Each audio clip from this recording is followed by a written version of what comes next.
একজন ইহুদি যুবক এখনো ইসলাম ধর্ম গ্রহণ করে নাই। এই যুবকটা নবীজির কাছে যায়, নবীজির খেদমত করে, নবীজির জুতা সোজা করে, নবীজিকে পানি আঘায়া দেয়, নবীজির কাপড় ধৌত করে দেয়, নবীজির জন্য খাবার নিয়ে যায়। কিন্তু এই যুবকটা এখনো ইসলাম ধর্ম গ্রহণ করে নাই, এখনো ইহুদি। আল্লাহর নবী বিশ্ব নবী রাহমাতুল লিল আলামিন সাহাবায়ে কেরামদেরকে বলেন, সাহাবীরা রে, এই যুবকটা যেহেতু অসুস্থ হয়ে গেছে, চলো চলো এই যুবকটাকে একটু দেখে আসি। আল্লাহর নবী ও মুসলিম ইহুদি অসুস্থ যুবককে দেখতে যাইতেছেন।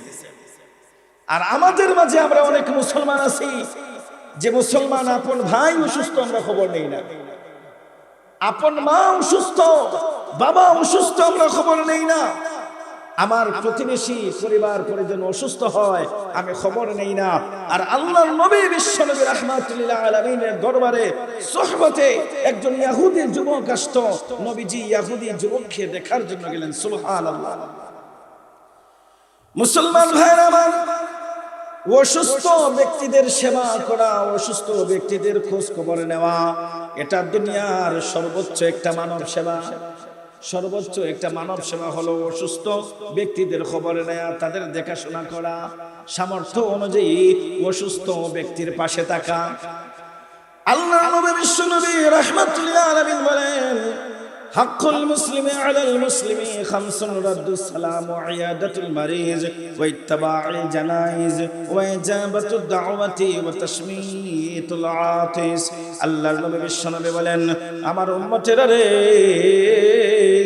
মুসলমানের উপরে 5টা হক আছে। কেউ যদি কারো আপন ভাই না হয়, কেউ যদি কারো আপন চাচা না হয়, কেউ যদি কারো আপন মাও না হয়, মুসলমান হিসাবে এক মুসলমানের উপরে কয়টা হক? 5টা। কয়টা হক? 5টা হক। 1 নম্বরে হলো সালামের জবাব দেওয়া, 2 নম্বরে হলো অসুস্থ ব্যক্তিদের সেবা করা, এরপরে কি জানাজায় শরীক হওয়া, আর হাসির জবাবে কেউ যদি হাসি দিয়ে আলহামদুলিল্লাহ বলে তার জবাবে ইয়ারহামুকাল্লাহ বলা, আর দাওয়াত কবুল করা, এটাও কি মুসলমানের হক। কেউ যদি কোনো ব্যক্তি অসুস্থ ব্যক্তিকে দেখার জন্য সকালবেলা যায়, আল্লাহর নবী বিশ্বনবী রাহমাতুল লিল আলামিন বলেন, আমার উম্মতেরা রে, ওই অসুস্থ ব্যক্তিকে দেখতে যদি কেউ যায় আর তাকে সান্ত্বনা দেয়, অসুস্থ ব্যক্তিকে দেখার কারণে আল্লাহ রাব্বুল আলামিনের পক্ষ থেকে 70,000 ফেরেশতা তার মাগফিরাতের দোয়া করে। এই 70,000 ফেরেশতা বলে, প্রভু আপনার এই বান্দা একজন অসুস্থ ব্যক্তিকে দেখতে গেল, আমরা খুশি হইয়া 70,000 ফেরেশতা তার জন্য ক্ষমা চাইতেছি। আল্লাহ পাক রব্বুল আলামিনকে যখন ফেরেশতারা যখন দোয়া করে, ফেরেশতাদের দোয়া আল্লাহর দরবারে মুহূর্তেই কবুল হয়ে যায়। কেউ যদি সন্ধ্যাবেলা মাগরিবের পরে কেউ যদি সন্ধ্যাবেলা কোনো রোগীকে দেখতে যায়, আল্লাহর নবী বিশ্ব নবী রাহমাতুল লিল আলামিন বলেন, ফজর পর্যন্ত 70,000 ফেরেশতা তার ক্ষমা আল্লাহ তাআলার কাছে চান। সুবহানাল্লাহ। এই জন্য ভাইরা আমার সামনে রোগী অসুস্থ ব্যক্তি, সে আপন কেউ না, মুসলমান হিসাবে আমাদের দায়িত্ব আছে না নাই? পাশে থাকবো তো ইনশাআল্লাহ। আল্লাহ নবী বিশ্বনবী রাহমাতুল লিল আলামিন যখন দেখলেন ইহুদি যুবকটা নবীজির সোহবতে আসে না, নবীজি সাহাবায়ে কেরামদেরকে বললেন, সাহাবীরা রে, এই ইহুদি যুবকটা আসে না কেন? সাহাবায়ে কেরাম বলে, ও নবীজি, এই যুবকটা অসুস্থতার কারণে আপনার সোহবতে আসতে পারে না। আল্লাহর নবী বলেন, সাহাবীরা রে, তাড়াতাড়ি করে চলো ওই অসুস্থ ও মুসলিম ইহুদি যুবকটাকে দেখে আসি। আল্লাহর নবী বিশ্বনবী সাহাবায়ে কেরামদেরকে নিয়ে ওই যুবকের বাড়ি চলে গেলেন। বাড়ি যাওয়ার পরে অসুস্থ যুবক বিছানা থেকে উঠতে পারে না। যখন আমার নবীজির চেহারা মুবারকটা দেখেছে, ওই যুবকের চোখের পানি টপ টপ করে পড়তেছে। জোরে বলেন আল্লাহু আকবার, আরো জোরে বলেন আল্লাহু আকবার। কারণ আমার নবীজির চেহারা এত সুন্দর, এত সুন্দর, দুনিয়ার কোনো মানুষের চেহারা এত সুন্দর না। আল্লাহ রাব্বুল আলামিন পৃথিবীর মানুষের মধ্যে যতগুলো, সারা পৃথিবীর সমস্ত মাখলুকাতের মধ্যে যে সৌন্দর্য রেখেছেন, সবচাইতে বেশি সৌন্দর্য হলো আমার নবীর চেহারা। জোরে বলেন সুবহানাল্লাহ। এই জন্য নবীর একজন সাহাবী শাইরে রাসূল হযরতে হাসান ইবনে সাবিত রাদিয়াল্লাহু তাআলা আনহু বলেন, ওয়া আহসানু মিনকা লাম তারা কাত্তু আইনি ওয়া আজমালু মিনকা লাম তালিদিন নিসাউ খুলিকতা মুবাররাআন মিন কুল্লি আইবিন খুলিকতা মুবাররাআন মিন কুল্লি আইবিন কাআন্নাকা কাদ খুলিকতা কামা তাশাউ। হাসান ইবনে সাবিত রাদিয়াল্লাহু তাআলা আনহু নবীজির শান বলতেছেন আমি আমার চক্ষু দিয়ে এত সৌন্দর্য ওয়ালার কোনো চেহারা দেখি নাই। সবচাইতে বেশি সৌন্দর্য হলো আমার নবীজির চেহারা। জোরে বলেন সুবহানাল্লাহ। আল্লাহ নবীর সাহাবী বলেন, এত সুন্দর একজন যুবক, এত সুন্দর একজন মানুষ, এমন কোন আর মহিলা নাই আমার নবীকে যিনি জন্ম দিয়েছেন, আমার নবীর মতো সুন্দর মানুষ আর কোন মহিলাও জন্ম দেয় নাই। আল্লাহ রাব্বুল আলামিন খুলিকতা মুবাররাআন মিন কুল্লি আইবিন, আমার নবী সমস্ত দোষ ত্রুটি থেকে মুক্ত। কবি বলেন, কান্নাকা কাদ খুলিকতা কামা তাশাউ। আল্লাহ রাব্বুল আলামিন সমস্ত মাখলুকাতকে, সমস্ত সৃষ্টি জগৎকে আল্লাহ তাআলা নিজেই তার পছন্দ অনুযায়ী সৃষ্টি করেছেন। আর আল্লাহ রাব্বুল আলামিন আমার নবীকে বলেছেন, আমার নবীকে সৃষ্টি করেছেন কেমন জানি। আমার নবী বলেছেন, আল্লাহ আপনি আমাকে এভাবে সৃষ্টি করেন। সুবহানাল্লাহ। তাহলে আমার নবীজির চেহারা কত সুন্দর। ইয়াহুদি যুবক, হে আমার মুরব্বী বাবা, দিল লাগায়া কান লাগায়া মনোযোগ দিয়া শোনেন যুবক ভাইরা আমার। এই ওয়াজগুলো প্রতিদিন হয় না, বারবার হবে না, সব জায়গায় শোনারও সুযোগ নাই। পর্দার আড়ালের মা বোনেরা মনোযোগ দিয়ে শোনেন। এই যুবকটা নবীজির চেহারা মুবারকের দিকে তাকায় আর চোখের পানি টপ টপ করে বলে পড়তে থাকে। আল্লাহর নবী তার হাত মাথাটা বুলাইয়া দিতেছেন, কিন্তু যুবকটা এখনো ইসলাম ধর্ম গ্রহণ করে নাই। এই যুবকটা তার বাবার চেহারার দিকেও তাকায়, বাবার চেহারার দিকেও তাকায়, নবীজির চেহারার দিকেও তাকায়। আল্লাহ নবী বিশ্ব নবী রাহমাতুল লিল আলামিন বলেন, হে যুবক, আমার জন্য তুমি কত সেবা করলা, কত খেদমত করলা। যুবক রে, আমি তোমার জন্য কিছুই করতে পারলাম না। এর মানে হলো যুবক, তুমি তো এখনো ঈমান আনো নাই, এখনো তো তুমি ঈমান আনো নাই। আমার পিছনে যত মেহনত করলা সবগুলো তো বেকার হয়ে গেল। ওই সময় যুবক তার বাবার চেহারার দিকে তাকায় আর বুঝায়, ওগো আব্বা, জানি না কোন সময় যেন মৃত্যুর ডাক চলে আসে। আপনি এতদিন পর্যন্ত আমাকে বাধা দিয়েছেন, বলেছেন মুহাম্মদের দরবারে যাইও না। মুহাম্মদের দরবারে আমি গিয়েছি, কিন্তু এখন পর্যন্ত কালেমা পড়লাম না। হে আমার আব্বা, আপনি আমাকে একটু অনুমতি দেন, আমি জীবনের শেষ মুহূর্তে যেন কালেমাটা পড়তে পারি। মুসলমান ভাইরা আমার, লক্ষ্য করে শুনুন। এই যুবক যখন বাবার চেহারার দিকে তাকায়, বাবা বলে, হে আমার সন্তান, এতদিন পর্যন্ত তোমাকে আমি বাধা দিয়েছিলাম, নিষেধ দিয়েছিলাম, আজকে তোমার নবীর চেহারা মুবারক দেখার পরে, তোমার নবীজির আগমন আমার বাড়িতে হওয়ার পরে, যেই নবী একজন মুসলিমকে দেখার জন্য আসতে পারে, যেই নবী একজন রোগীকে দেখার জন্য আসতে পারে, সেই নবী কোনো সাধারণ নবী না, সাধারণ নবী না। হে আমার সন্তান, আমি তোমাকে অনুমতি দিলাম, তুমি কালেমা পড়ে ফেলো। অসুস্থ যুবক আল্লাহর নবী বিশ্বনবী রাহমাতুল্লাহ আলামিনকে অসুস্থ অবস্থায় হাতটা সামনে আগায়া দিছে, দেওয়ার পরে বলে, ওগো নবীজি, এতদিন পর্যন্ত আপনার খেদমতে গেলাম, কালেমা পড়লাম না, আপনার সোহবতে গেলাম, কালেমা পড়লাম না, এখন আমি মনে প্রাণে, আমার বাবা মাকে অনুমতি দিছে, আপনি কালেমাটা পড়ে দেন। বিশ্বনবী রাহমাতুল্লাহ আলামিন মুস্কি হাসি দিয়া যুবককে বলে, হে যুবক, কালেমা পড়ো, লা ইলাহা ইল্লাল্লাহু মুহাম্মাদুর রাসূলুল্লাহ। মুস্কি মুস্কি হাসি নবীজি দিয়ে কালেমা পড়ালেন। কালেমার পরে আল্লাহর নবী বললেন, সাহাবীরা চলো এখন আমরা চলে যাই। নবীজি মদিনার মধ্যে এসে উপস্থিত হইলেন।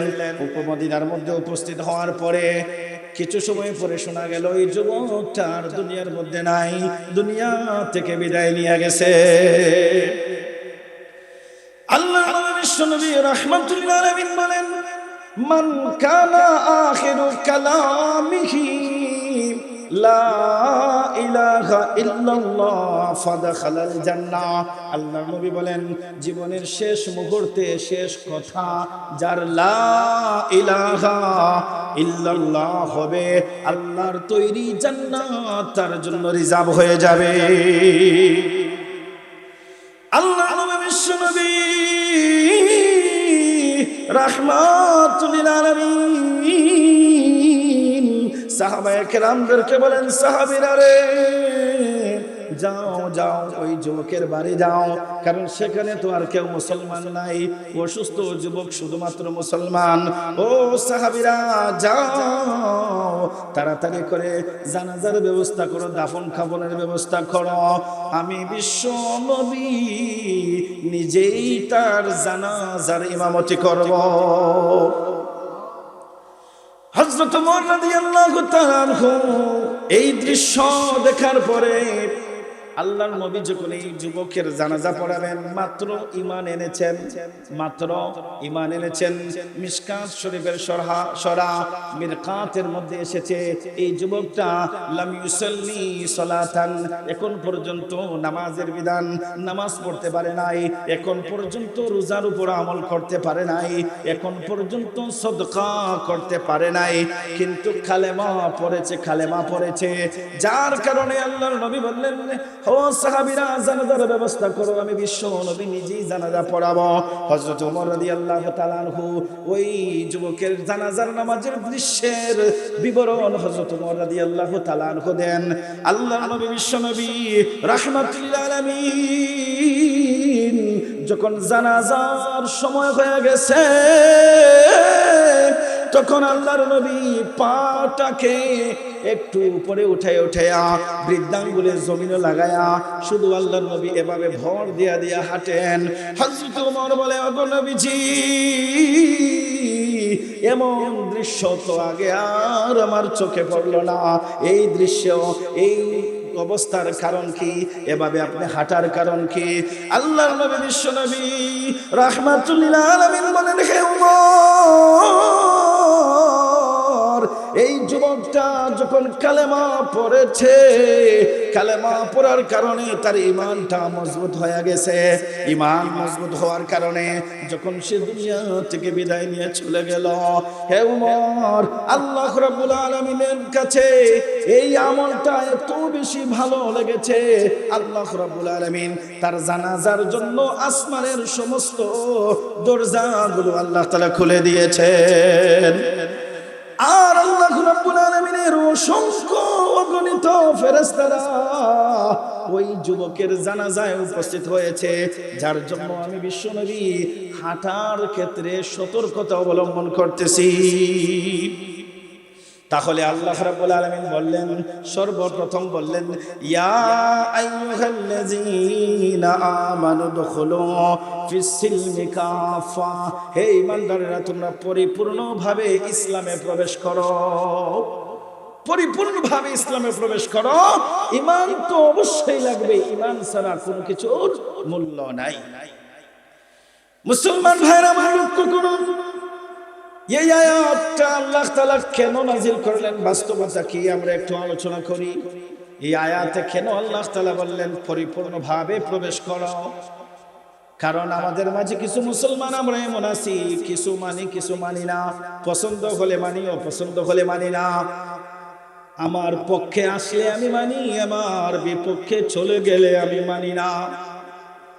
এই আয়াতটা যখন নাযিল হলো, যে ঘটনাকে কেন্দ্র করে আয়াতটা নাযিল হয়েছে, তাফসীরের ভাষায় একে শানে নজুল বলা হয়। কি বলা হয়? শানে নজুল বলা হয়। আল্লাহর নবী বিশ্বনবী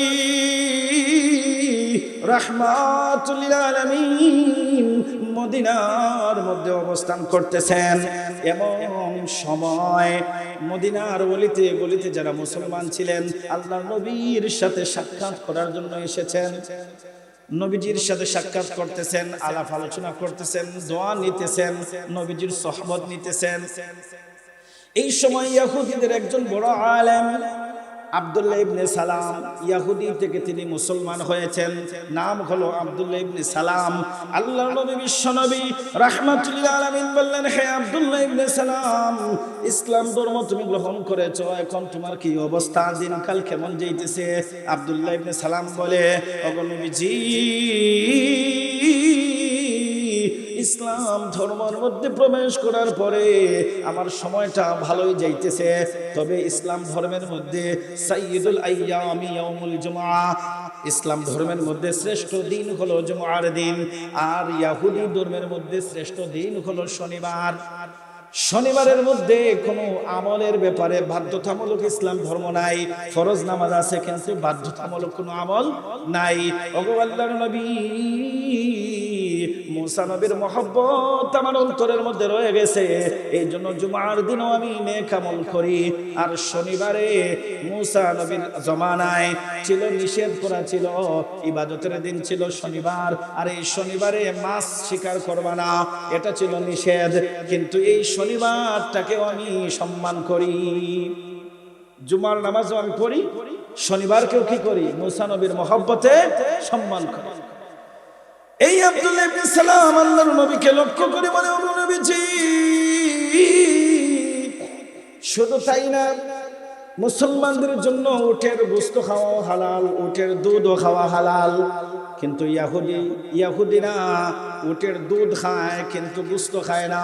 ওগো আল্লাহর নবী, উটের গোশত খাওয়া মুসলমানদের জন্য বাধ্যতামূলক নয়, এই জন্য আমি ওই সময় মুসা নবীর যুগকে স্মরণ করে সম্মান করে আমি শুধু উটের দুধ খাই, গোশত খাই না, যাতে আপনার ধর্ম ইসলাম ধর্ম ঠিক থাকে। আর ইহুদি আমার আগের নবী মুসা, উনার ধর্ম যাতে ঠিক থাকে।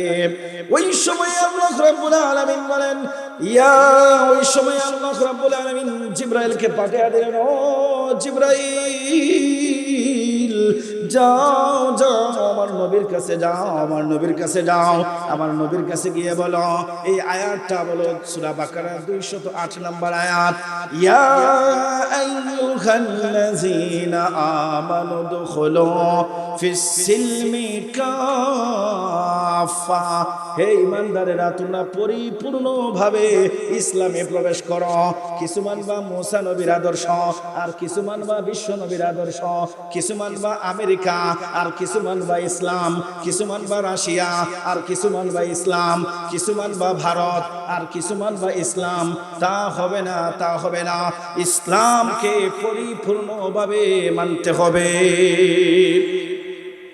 ইসলামকে পরিপূর্ণভাবে মানতে হবে। আমাদের সমাজের মানুষগুলো ইসলামকে শুধু মসজিদে রাখতে চায়। ইসলামকে কই রাখতে চায়? মসজিদে। জুমার দিন আসলো অথবা আজান হলো, টুপি লাগাইয়া মসজিদের মধ্যে গেলাম, বাস ইসলাম হয়ে গেল।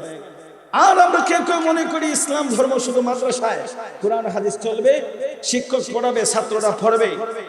আবার অনেকেই ইসলামকে শুবে বরাতের মাঝে মানে, শুবে বরাত এলে কি করে?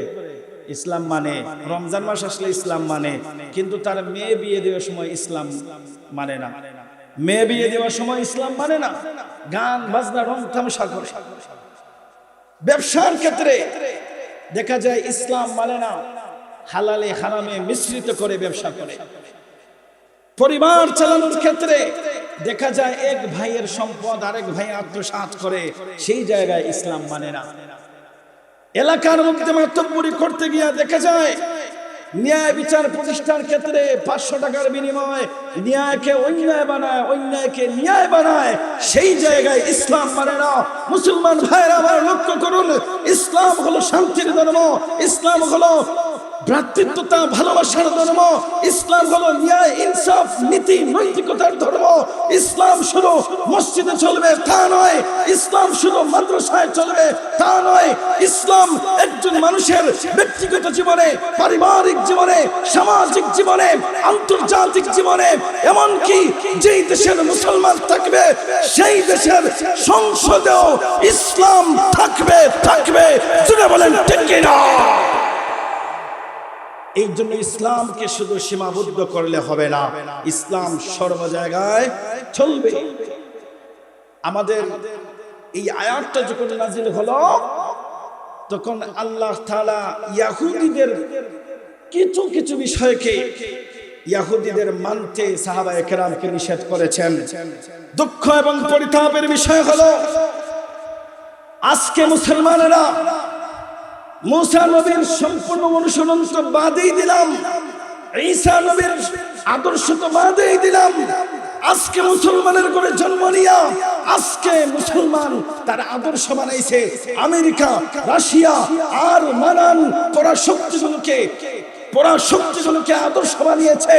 আল্লাহর শপথ করে বলি, ইসলাম যেই রকম ইনসাফ এবং নীতির সাথে চলে, ইসলামের নীতির বাহিরে গিয়া আমেরিকা রাশিয়াকে আইডল বানানোর মাধ্যমে এই সমাজে শান্তি প্রতিষ্ঠিত করা যাবে না। এই সমাজে শান্তি প্রতিষ্ঠিত করতে হলে ইসলাম ধর্ম ছাড়া বিকল্প অন্য কিছু নেই। জুড়ে বলেন ঠিক কিনা?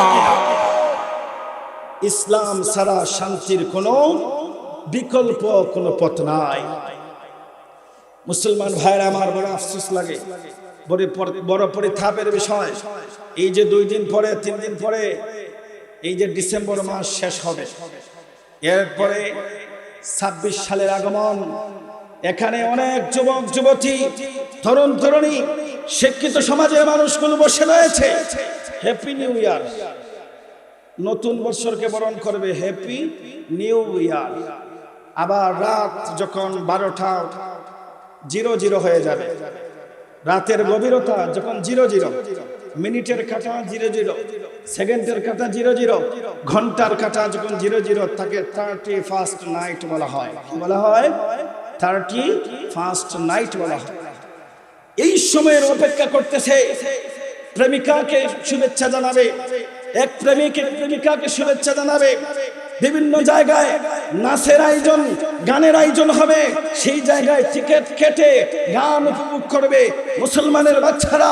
আপনাদেরকে স্পষ্ট করে জানিয়ে দিতে চাই, এই যে happy new year 31st night, এটা স্পষ্ট খ্রিস্টানদের কালচার। আপনারা বলেন তো, আমার নবী মুহাম্মদ রাসূলুল্লাহ সাল্লাল্লাহু আলাইহি সাল্লামকে বাদ দিয়া কেউ যদি খ্রিস্টান ধর্মের আদর্শকে অনুযায়ী চলে, তাহলে সে কি আর মুসলমান থাকবে নাকি নামদারি মুসলমান হয়ে যাবে? নামদারি মুসলমান হয়ে যাবে। খ্রিস্টানদের কালচারে, খ্রিস্টানদের নীতি নৈতিকতায়, খ্রিস্টানদের আদর্শে, অমুসলিমদের আদর্শে মুসলমানদের কোনো কল্যাণ নাই। জোরে বলেন ঠিক কিনা? এটা হলো তাদের ধর্মীয় ব্যাপার। তারা হ্যাপি নিউ ইয়ার উপভোগ করুক, 31st নাইট উপভোগ করুক, আমাদের কোনো সমস্যা নাই। কিন্তু মুসলমান যুবক যুবতী শিক্ষিত ভাইরা, কেন আপনারা তাদেরকে এগুলো মানতে গিয়ে আপনার ঈমান এবং আমলকে নষ্ট করবেন?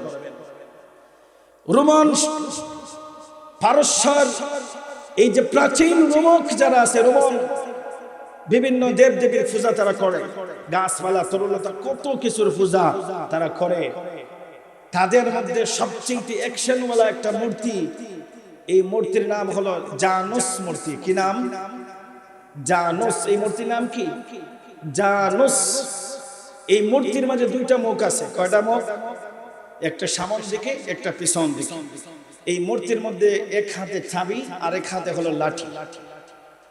যারা এই মূর্তির পূজা করে তাদের বিশ্বাস, তাদের ইয়াকিন হলো ভালো মন্দ কল্যাণ অকল্যাণ সব কিছুর মালিক হলো এই মূর্তি। নাউজুবিল্লাহ। ভালো মন্দ কল্যাণ অকল্যাণ সব কিছুর মালিক কে? আর জোরে বলেন কে? আল্লাহ হলেন মঙ্গল অমঙ্গল কল্যাণ অকল্যাণ সব কিছুর মালিক। আর খ্রিস্টানরা যে জানুস মূর্তিকে পূজা করে, এই জানুস মূর্তিকে তারা মনে করে কল্যাণ অকল্যাণ সব কিছুর মালিক। শুধু তাই না, তাদের ধর্মীয় বিশ্বাস হলো যারা এই জানুস মূর্তিকে সন্তুষ্ট করবে, যারা এই জানুস মূর্তিকে খুশি করবে, এই যে এক হাতে চাবি আছে, এই চাবি দিয়া মৃত্যুর পরে তাকে জান্নাতের দরজা খুলে দেবে। নাউজুবিল্লাহ। এই জন্য তারা চিন্তা ভাবনা করলো এই জানুস মূর্তি এত স্পেশাল, পিছনে মুখ একটা সামনে মুখ একটা, এটার দ্বারা তারা বুঝাইলো অতীতের দিকে তার দৃষ্টি, ভবিষ্যতের দিকেও দৃষ্টি। যারা জানুস মূর্তিকে সন্তুষ্ট করবে, অতীতের ভুলগুলো মাফ আর সামনের সময়ের মধ্যে কল্যাণ।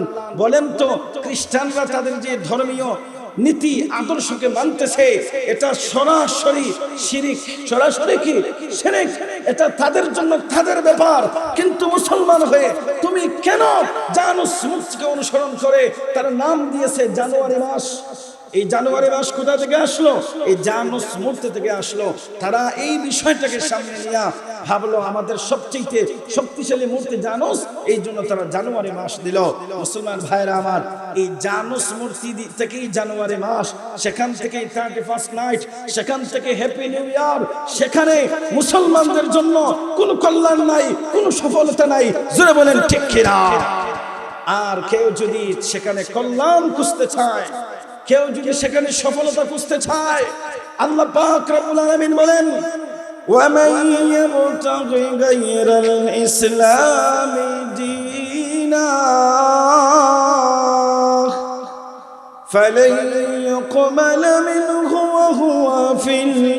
وَهُوَ فِي الْآخِرَةِ مِنَ الْخَاسِرِينَ।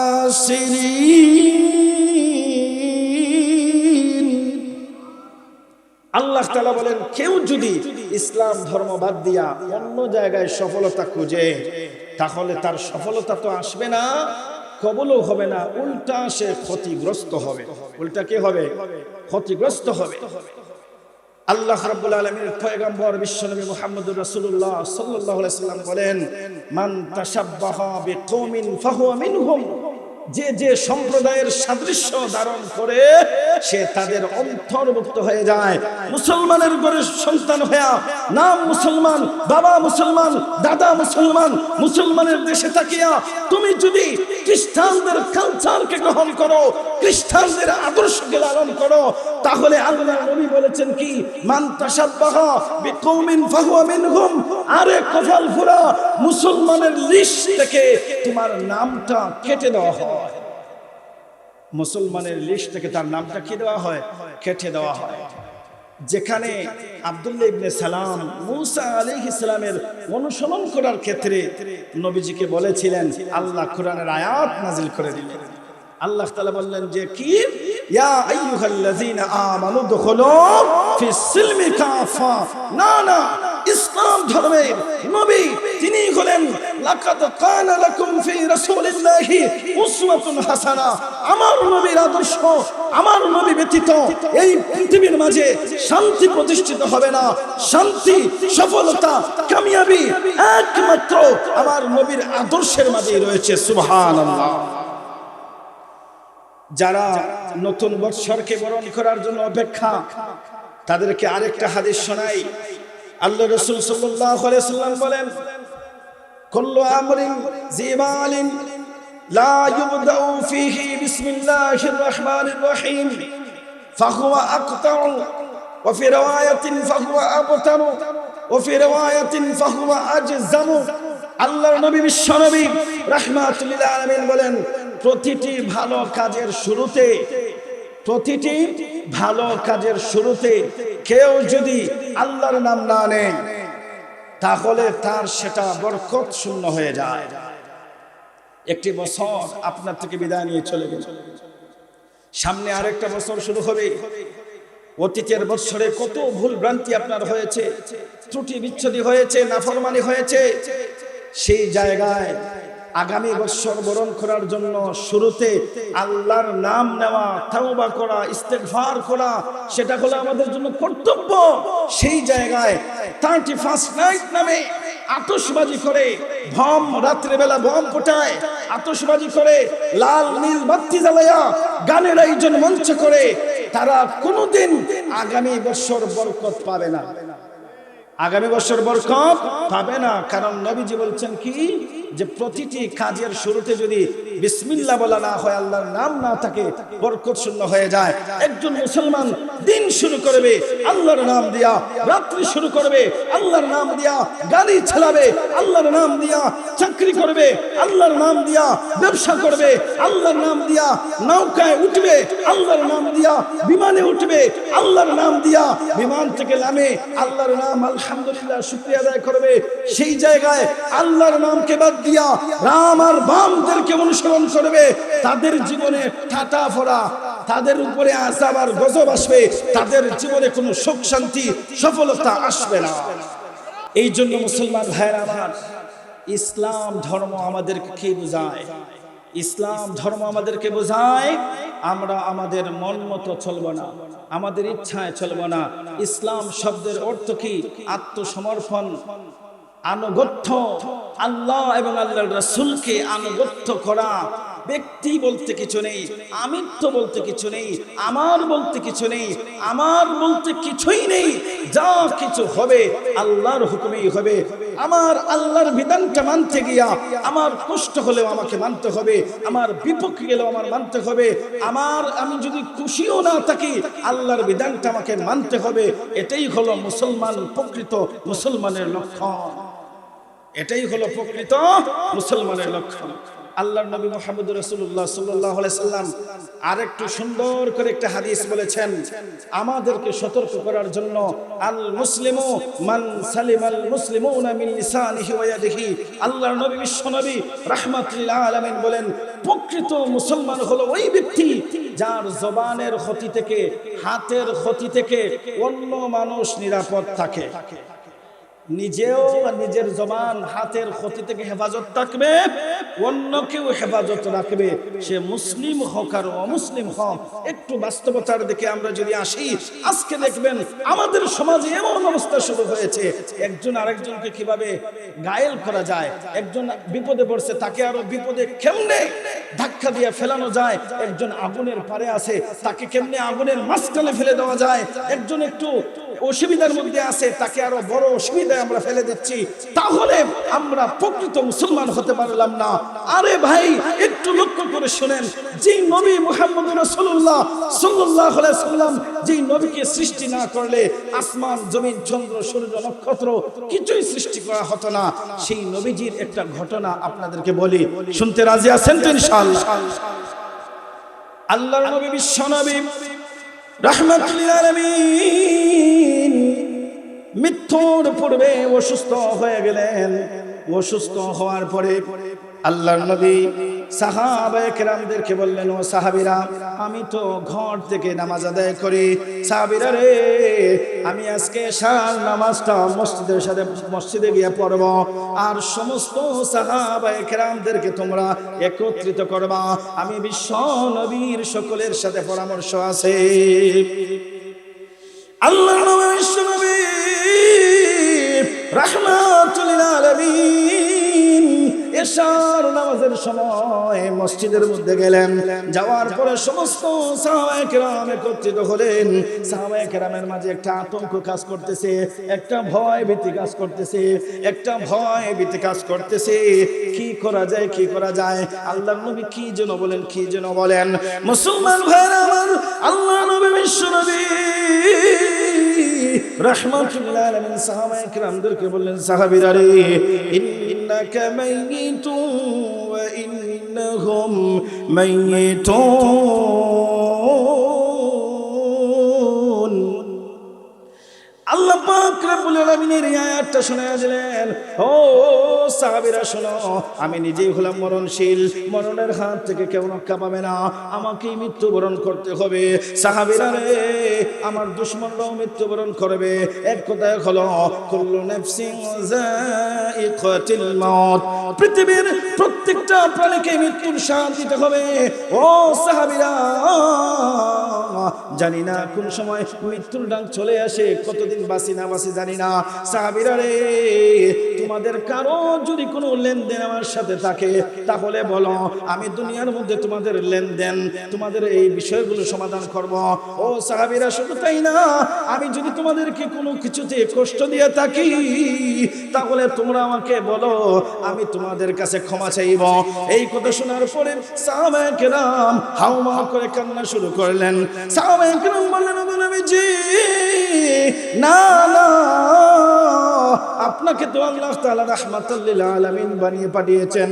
ওয়া মা আরসালনাকা ইল্লা রাহমাতাল লিল আলামিন। ও আল্লাহর নবী, আপনি হলেন রহমত, আপনি হলেন শান্তির বার্তাবাহক। না না, আপনি তো আমাদেরকে কোনো কষ্ট দেন নাই। ওই সময় একজন সাহাবী বলে, ও নবীজি, আপনি আমাকে কষ্ট দিয়েছিলেন, আপনি আমাকে কষ্ট দিয়েছিলেন। আল্লাহর নবী বললেন, তোমাকে কিভাবে কষ্ট দিলাম? সাহাবী বলে, ওগো নবীজি, একদিন রাস্তার মধ্যে চলতে গিয়া আপনি উটের উপরে বাড়ি দেওয়ার কথা চাবুক দিয়া, এই বাড়িটা উটের উপরে না পড়িয়া আমার গায়ের মধ্যে পড়ছে, এই জন্য আমি কষ্ট পেয়েছি।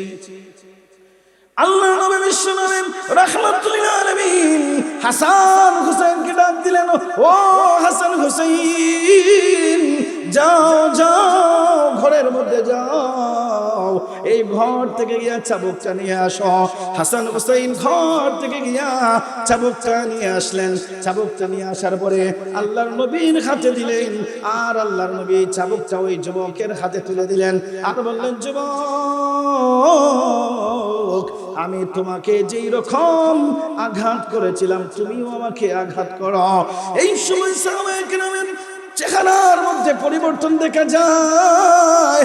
আবু বকর সিদ্দিক বলে, ও সাহাবী, আমার প্রাণের নবীকে কষ্ট দিও না, প্রয়োজনে আমার পিঠটা আমি পাঠাইয়া দেই।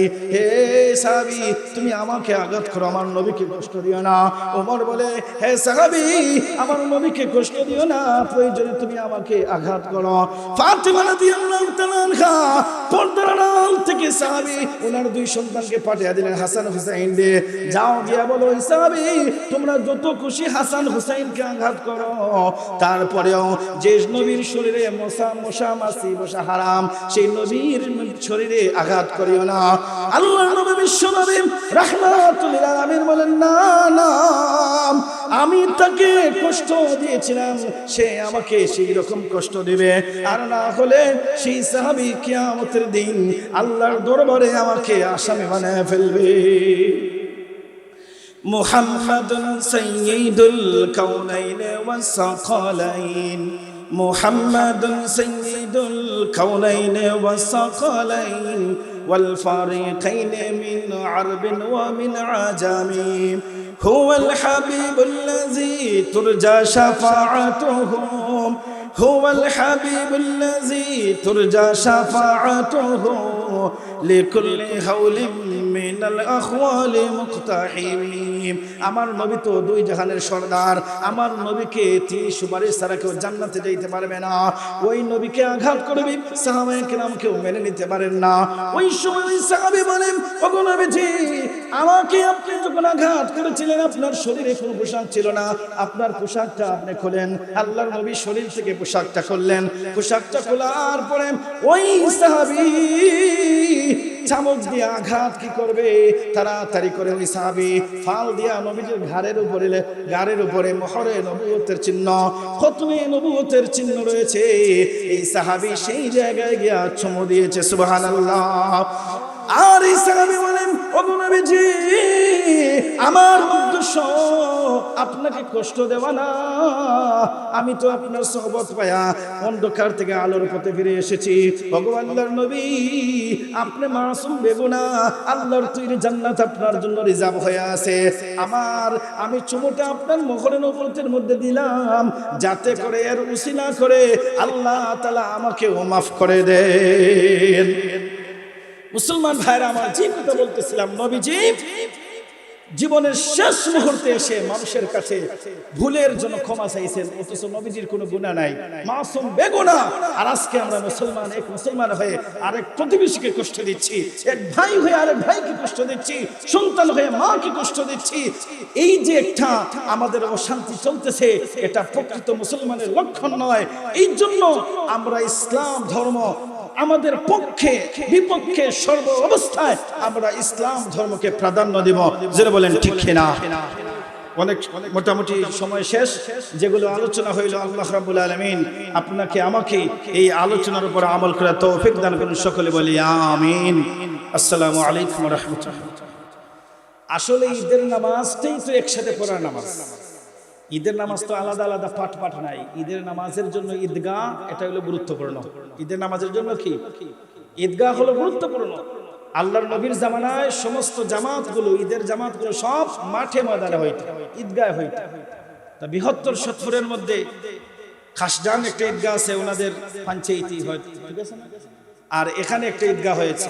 এতদিন পর্যন্ত এই মহল্লার মানুষ মসজিদে ঈদের নামাজ পড়তেন, নয়াসত্তরের মানুষ মসজিদে ঈদের নামাজ পড়তেন। তো এই যে ঈদের নামাজটাই ঈদগাহ পড়া উত্তম। কোন কারণবশত যদি বন্যা থাকে, বিভিন্ন অসুবিধা থাকে, এটা মসজিদে পড়া উত্তম না। এই জন্য ঈদের নামাজ ঈদগাহ পড়া উত্তম, একসাথে পড়া উত্তম। এটার দ্বারা কি হয়? পরস্পরের ভ্রাতৃত্বতা তৈরি হয়। 5 ওয়াক্তের নামাজে আমরা যারা মসজিদে যাই, 5 ওয়াক্তের নামাজের দ্বারা আমাদের প্রতিদিনের সম্পর্ক ঠিক থাকে। মসজিদে গেলে ধনী গরিব, ছোট বড় কোনো বিভেদ বিচ্ছিন্নতা নাই। সবাই এক সারিবদ্ধ হয়ে আমরা কি করি? নামাজ আদায় করি। প্রতিদিন আমরা মসজিদে 5 বার যাই, এটার দ্বারা আমাদের প্রতিদিনের সম্পর্ক ঠিক থাকে। আর সপ্তাহে জুমার দিন অনেক দেখবেন সারা সপ্তাহে কাজকর্ম করে, কেউ শহরে থাকে, কেউ বন্দরে থাকে, কেউ বিভিন্ন চাকরি বিভিন্ন ব্যবসায় ব্যস্ত থাকে, কিন্তু নিয়ত করে যে জুমার নামাজটা কি করব, মসজিদ আমার গ্রামে গিয়ে আদায় করব। এই যে গ্রামে আসিয়া যে নামাজ আদায় করে জুমার নামাজ, এর মাধ্যমে পরস্পরের সাপ্তাহিক সম্পর্ক ঠিক থাকে, পরস্পরের সাপ্তাহিক সম্পর্ক ঠিক থাকে। এরপরে হলো এই যে বার্ষিক, যেটা ঈদের, অনেক প্রবাসী আছে বিদেশে থাকে, কিন্তু তারা নিয়ত করে যে রমজানে ঈদটা গিয়ে আমি দেশে করব, রমজানে ঈদটা গিয়ে কি করব, দেশে করব। কেউ নিয়ত করে আসে যে কুরবানিটা আমি গিয়ে দেশে দিব। এই যে বার্ষিক একটা সম্পর্ক, এই সম্পর্কটা ঈদের মাধ্যমে স্বয়ং সম্পূর্ণ হয়।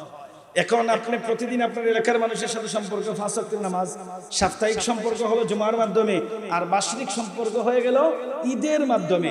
এখন আপনি বাংলাদেশের মুসলমান, ভারতে তারাও তো মুসলমান আছে, লন্ডনেও মুসলমান আছে, ইউরোপ আমেরিকার মধ্যে মুসলমান আছে। তারা কি করবে? তাদের সাথে সম্পর্ক রাখার জন্য যাদের সামর্থ্য আছে, আল্লাহ হজের বিধান দিয়েছেন। কি দিয়েছেন? হজের বিধান দিয়েছেন। এই হজের মধ্যে কে বাঙালি, কে পাকিস্তানি, কে ইন্ডিয়ান, এগুলো নাই। পৃথিবীর বিভিন্ন জায়গা থেকে সবাই একত্রিত হয়ে কি হজের বিধান হজ আদায় করেন। তাহলে ঈদগাহ এটা গুরুত্বপূর্ণ, এটা গুরুত্বপূর্ণ। আল্লাহ সাসার নেক হায়াত দান করুন, আমরা দোয়া করি। এবং এই এলাকাবাসী যাতে কোনো অবস্থাতেই ঈদগাহর অপবিত্রতা না হয়, গরু ছাগল দিয়ে যাতে এই অপবিত্রতা কিনে না হয়, নষ্ট না হয়, এটাকে সংরক্ষণ করা, হেফাজত করা আমাদের সকলের দায়িত্ব। ঠিক আছে তো ইনশাআল্লাহ? আল্লাহ তাআলা আমাদেরকে আমল করার তৌফিক দান করুন। আমিন। আসসালামু আলাইকুম। না না আর কথা হুজুরে কইতে